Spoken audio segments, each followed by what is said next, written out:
A modo de inicio creo que no queda nada que decir, porque ya entre el señor alcalde y aquí el señor Trastoy ya han dicho todo lo que cabía decir. Entonces vamos a empezar ahora lo que es la serie de las ponencias. Las ponencias van a durar del orden de 20 minutos, van a ser todas continuadas.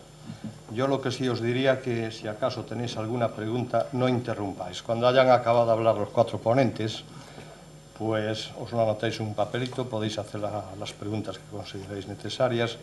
Y como decía aquí el señor Trastoy, pues es importante que preguntéis.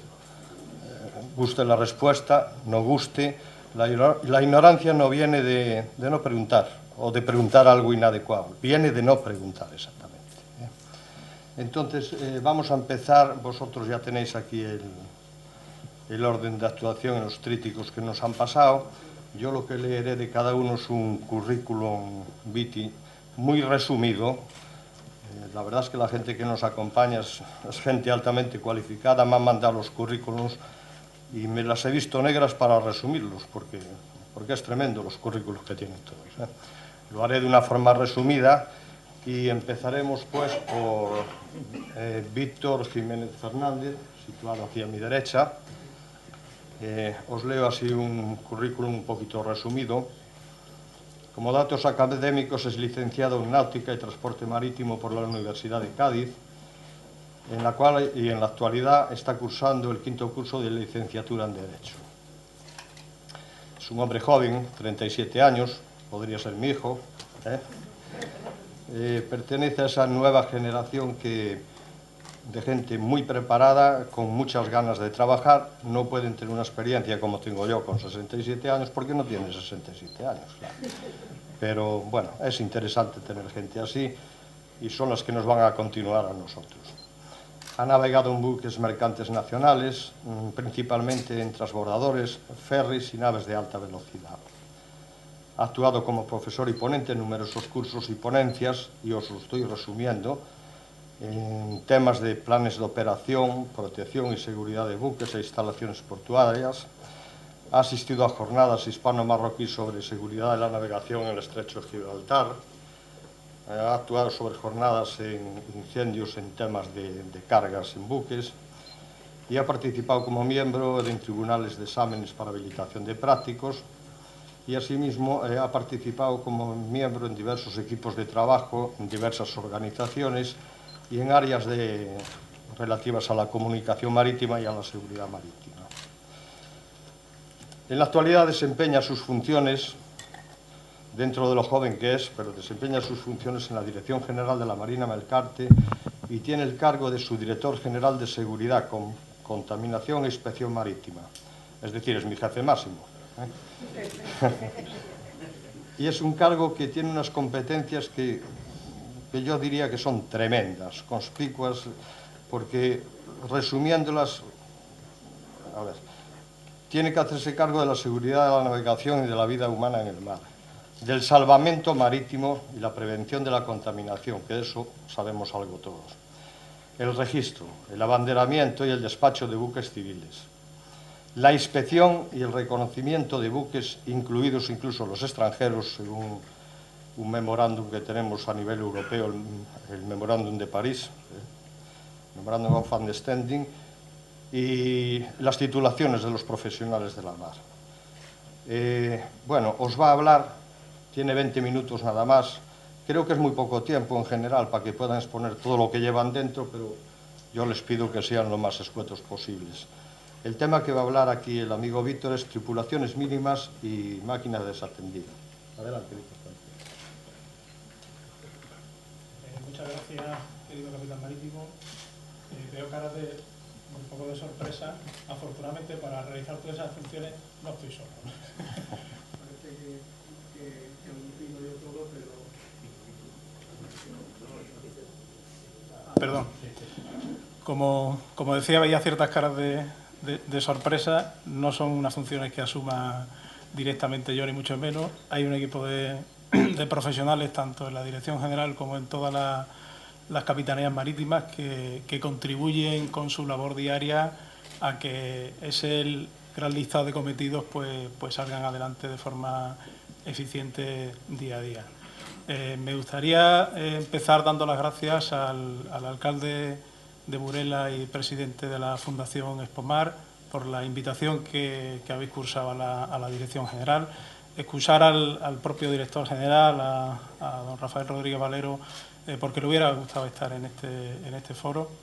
Y también pues dar las gracias a las autoridades de la Xunta de Galicia y a nuestro querido director don Andrés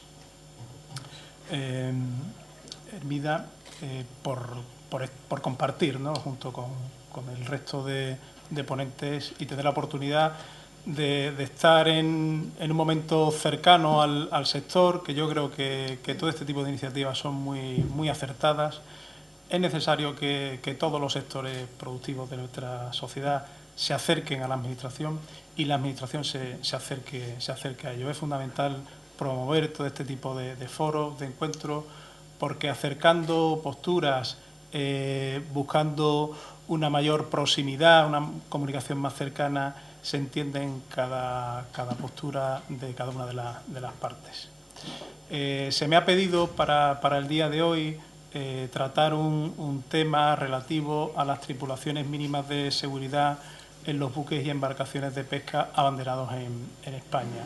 Y una derivada que hay anexa a esa fijación de ese número de tripulantes relativa a la presencia o no de determinados elementos en el buque que le hagan merecer tener un certificado de máquinas atendidas o de instalación de máquinas sin dotación permanente. Pretendo hacerlo de forma muy sencilla, buscando una cercanía para que el lenguaje sea entendido por todos, porque se busque una cercanía y una conexión con el amplio foro que tenemos hoy. Y después hay una parte que me he puesto, digamos, en el otro lugar, ¿no?, que normalmente son dudas que se generan, ¿no? Y va formulado en preguntas-respuestas. No son preguntas muy sencillas, ¿no?, pero que precisamente por esa sencillez no dejan de repetirse. El objetivo básico de la presentación que hoy se realiza es exponer los aspectos básicos y concretos de la norma que recientemente ha regulado la fijación de las tripulaciones mínimas de seguridad en buques pesqueros. Hay un Real Decreto de diciembre del pasado año que aborda esta cuestión exclusivamente para el sector pesquero. Y por otro lado, como les decía antes, analizar la incidencia que supone el hecho de disponer con ese certificado, con ese equipamiento en el buque que le haga merecer la condición de un buque con máquina desatendida. Y la incidencia de ese hecho a la hora de fijar la tripulación mínima de seguridad.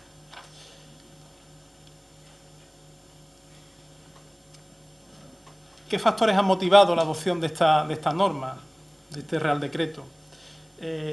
Básicamente, de forma muy resumida, la evolución que ha tenido tanto la flota en su aspecto tecnológico, en la construcción naval, en equipamientos, en equipos y aparejos de pesca, así como la evolución que paulatinamente se ha llevado a cabo en materia de titulaciones profesionales.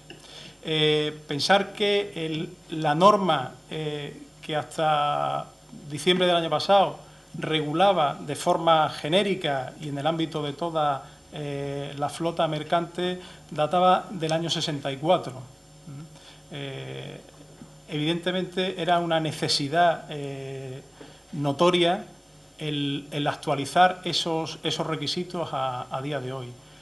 Se ha optado en su momento por las dificultades que abordar este tipo de norma entraña, se ha optado como decía en su momento, por ir acotando e ir regulando determinados sectores en este ámbito. Y el primero, afortunadamente, ha sido el sector pesquero. Quiero destacar que en el proceso de elaboración de de esta norma se ha contado con una amplia participación tanto del sector como de otras administraciones y así ha sido entendido como una norma de gran consenso. Otros aspectos que han motivado la adopción de este Real Decreto es la entrada en vigor en el año 2012 del convenio STCW Fishing, el convenio de formación, titulación y guardia para la gente de mar en el ámbito de la pesca, no en el ámbito de marina mercante, que ya es un convenio que se adoptó en su día y del que España forma parte mucho antes que el STCW de pesca.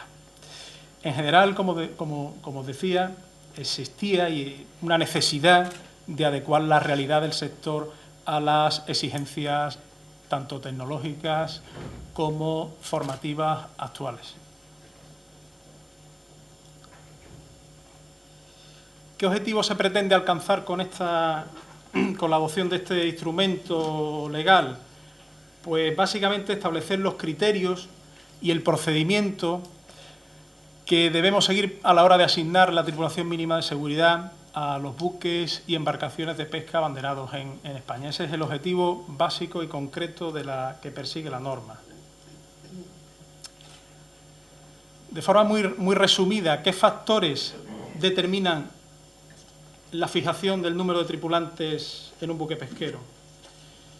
Básicamente 4, hay algunos más, pero he querido encajar los más llamativos o los más cercanos a nuestro día a día. La zona de navegación en la que opere el buque o embarcación, es decir, estamos hablando de una navegación costera por el tipo de pesca que se dedique el buque, altura, gran altura, etcétera. El tipo de arte, actividad y modalidad de pesca que se desarrolle, cerco, arrastre, palangre, en fin, vosotros mejor que yo, evidentemente, sabéis a lo que me refiero. La eslora del buque también es un factor determinante a la hora de fijar la tripulación mínima. Y también el hecho de que se disponga o no de ese certificado de máquina desatendida. Como decía, hay otros factores, pero básicamente he querido centrar, por la brevedad del tiempo que se dispone, en esos factores concretos. Como os decía, y antes de analizar la parte relativa a la instalación de máquinas sin dotación permanente, me ha parecido oportuno plantear la presentación de esta forma, en plan pregunta-respuesta sencilla. A raíz de la entrada en vigor de esa norma se vienen repitiendo una serie de cuestiones en el sector que ya se nos ha trasladado por distintas vías y aquí he expuesto y expresado las más típicas. ¿Caducan las resoluciones mínimas de seguridad? ¿Caduca ese certificado, ese documento que se le entrega al barco? Como regla general, no caducan, mantienen su vigencia con la vida útil del buque. Solo en determinados casos habría que afrontar una revisión de esa tripulación mínima. Y son los casos concretos que os expongo a continuación. Que el buque se vea sometido a un cambio estructural, que le haga variar sus dimensiones, que se cambie el equipo propulsor con la consiguiente variación en su potencia, o que cambie de zona o actividad de navegación. Esos son los motivos que nos harían plantearnos revisar y, por tanto, actualizar esa resolución de tripulación mínima. Otra pregunta típica es si mi buque o embarcación ya dispone con anterioridad a la entrada en vigor de esta norma de ese documento, ¿debo de solicitar una tripulación mínima nueva a raíz de esta norma? Pues la respuesta vuelve a ser que no. Las resoluciones de tripulación mínima expedidas con anterioridad a la entrada en vigor del decreto, recordemos que es un Real Decreto de diciembre de 2013, mantienen su validez, a menos que se vuelvan a incidir en los aspectos que hemos expresado anteriormente, es decir, que se acometan una serie de reformas, que el buque entre en otra zona de navegación, etcétera. Pero no es necesario solicitar una tripulación mínima de seguridad nueva. Otra pregunta típica y a la que da respuesta esta norma es si se puede enrolar un tripulante en una categoría superior. La respuesta es que sí, pero con condiciones y con una limitación principalmente temporal, solo por 6 meses y bajo autorización previa del capitán marítimo de turno, cuando principalmente se certifique por los servicios de empleo que no existe disponibilidad de personal con esa titulación y esa cualificación. Y en ningún caso, para suplir los puestos de capitán o patrón de buques de altura o gran altura. Ese es el marco genérico en el que se da juego a ese enrole en categoría superior que muchas veces es demandado en los distintos mostradores de enrole, de despacho de las capitanías marítimas.